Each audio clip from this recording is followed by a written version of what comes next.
was still the matter of Gunnar's thrall ring to be settled. Orm heard about what had happened and sent another of his men to Rorick's hut with a message. Gunnar was to have a ring fitted by Hogni, and that was the end of it. "Come on, boy," said Rorick. "You'll have to swallow your pride." Night had fallen by the time they entered the courtyard again, the smithy's forge casting the only light. The guards crowded round the front of the smithy, laughing and nudging one another, clearly hoping for more entertainment. Rorick pushed through, pulling Gunnar along behind him. Hogni looked up from his anvil, and Gunnar saw that his face was bruised and swollen. "You're some cool coming in here, Rorick," he growled, glaring at them. "Unless you brought a boy back so I can kill him after all." "No, Hogni, that's not what's going to happen," Rorick answered. "We're here because Orm says the boy must have a thrall ring like the other slaves, and as he belongs to me now, just you make sure you do him no harm." "What are you talking about?" muttered Hogni, looking confused. "I bought the boy from Orm," said Rorick with a grin. "Got me a silver arm ring, but it were worth it, just to know he'll be protecting me from you." The guards howled with laughter. Suddenly 2 more men barged into the smithy, passed Thorkel and the rest, and went over to stand by Hogni. One was a young man with a cruel mouth, the other a balding warrior who was missing most of his right ear. Both wore chainmail burnies. The young man's particularly fine, although Gunnar noticed his stomach bulged over his sword belt. "Well now, this is an honour," said Rorick. "A visit from Prince Starkad the Stupid, an ugly old Harry One-Ear. What can we do for you?" The one-eared warrior grabbed his sword hilt, but Starkad put a hand on his arm.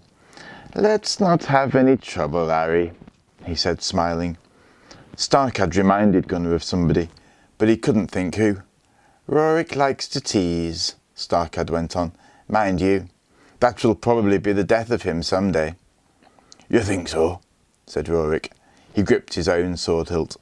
"We'll see which of us comes to a sticky end first." He turned to Thorkel and the other guards. "What do you reckon, lads? Will it be me or Starkad?" "Don't do anything you'll regret, Rorick," muttered Thorkel. Rorick slowly took his hand off his hilt. "The only thing I regret is that I might have missed supper in the hall. So if you could get Hogni to do what Orm wants, Starkad, my new slave and I will be on our way. Strange though, I've never understood why you and our idiot Smith should be friends." "It's really no surprise, Rorick," Starkad said smoothly, smiling again. "A common enemy can often bring men together. Hogni, do as Rorick says." Hogni glared, his face dark with anger, but soon Gunnar was kneeling while the smith welded the thrall ring shut with the red-hot tip of a poker, the bitter reek of worked iron filling his nostrils. He half expected the smith to burn him with the poker, but Rorick made sure Hogni knew he was watching closely. Gunnar rose to his feet at last, the ring heavy round his neck. Rorick walked out, pushing past Thorkel and his men. Starkad, Harry and Hogni watched him go, and Gunnar hurried after him across the courtyard and into the hall. "Who's Starkad, Rorick?" he said. "Why did you call him Prince?" "What else would you have me call the king of Cowpang's son and heir?" said Rorick. "Some day all this will be his, and he's welcome to it." Rorick took a seat at a table, and Gunnar stood behind him. He could see the resemblance between Orm and his son now. Starkad didn't yet have his father's bulk, but they had the same sinister smile. Was Starkad his enemy now too, along with Hogni? Gunnar told himself he didn't care. The only thing that mattered was getting out of Cowpang and bringing father back from Valhalla. He wasn't going to be frightened by feuds or the sight of a few rotting corpses in the harbour. He'd just have to be clever, keep his eyes open, find a way. The days passed. The north wind brought snow, and Gunnar learned to be a slave. He lived in Rorick's hut and slept by the hearth like a dog, although Rorick kept his word and was a kindly master. There was plenty for Gunnar to do, errands to run, weapons and armour to clean, but Gunnar soon came to believe Rorick was uncomfortable with the idea of owning a slave. The only time he seemed to like it was when he could flaunt Gunnar in front of Hogni.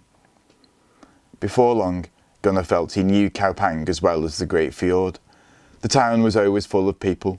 Vikings from the northern lands, tall fair-haired Saxons from England, Irishmen with intricately tattooed faces and bodies. There were loud bearded Franks from further south, wild-eyed Huns from the lands of the Rus beyond the Baltic, even dark-skinned Moors. There were traders as well, quick-tongued men who came to buy and sell whatever would bring a profit. And there were the slaves, men, women and children from everywhere. Gunnar was one of them now, and got his fair share of kicks and curses, though one dared mistreat him when Rorick was around. Gunnar also came to know more about Orm and the people of his hall. Orm had 20 or so warriors, Orm's hounds as they were known. He had a wife too, a scrawny, red-haired, bad-tempered woman called Vigdis, who was always yelling at servants and slaves, when she wasn't beating them, that is. But Rorick remained a mystery. Gunnar felt he should understand his master, so one day, on the way back from an errand, he decided to ask Thorkel about him. Thorkel had taken a liking to Gunnar, and was always happy to talk. "Rorick, he's a mystery to me too," said Thorkel with a smile. Gunnar had found him alone in the courtyard, wrapped in an old sheepskin, standing close to the brazier and stamping his feet on the snow. "He walked into the hall one night 2 summers ago and asked Orm if he needed another warrior. Orm made him fight Harry as a test, and that's how Harry lost an ear. He's lucky Rorick didn't cut him to pieces. Orm's no fool. He could see Rorick was the real thing." "What do you mean? Aren't they all warriors?" "Appearances can deceive, Gunnar." Thorkel's smile faded. "Plenty of men think they can be warriors, but there's a world of difference between pushing women and children and slaves around, and being a man your shield brothers can depend on when the sky darkens with arrows and blades, rise and fall. I've seen all that. I haven't always spent my days guarding Orm's slave pens. I can tell you, Rorick is as good a warrior as you'll find." "Is that why Starkhead hates him?" "He makes no secret of it." "Starkhead is full of envy," said Thorkel. "He wishes he could be a warrior like Rorick, so he plots against Rorick and tries to make the other men hate him too." "But what about Orm? He likes Rorick, doesn't he?" "Orm does what's best for Orm. It suits him to have Rorick around, so he lets him get away with a lot. You'd have lost an eye or a hand for what you did to Ogni if Rorick hadn't brought you. But Rorick is his own worst enemy, especially when he's bored or has one of his dark moods." Gunnar knew what Thorkel meant. Every so often a black cloud of gloom seemed to settle on Rorick. He would fall silent for a day, as if speaking were too painful, and he would lie on his bed or go to a tavern and get drunk. Why does he have them? Did something happen to him, Thorkel? That I don't know. A blast of wind made the flames flap in the brazier, and Thorkel shivered and pulled his sheepskin more tightly round him. But I can guess. He was once a warrior in the Greek Emperor's Guard, and now he serves a fat slave trader in filthy Kaupang. It's not Miklagard, is it? Just then Gunnar heard a harsh chattering noise behind him and looked around. 2 magpies were standing on the roof of Hogni's smithy, flapping their wings up and down, staring at him. "Did you say the Greek Emperor's Guard?" he murmured, slowly turning back to Thorkel. "In Miklagard?" "I did," Thorkel answered, his eyes narrowed.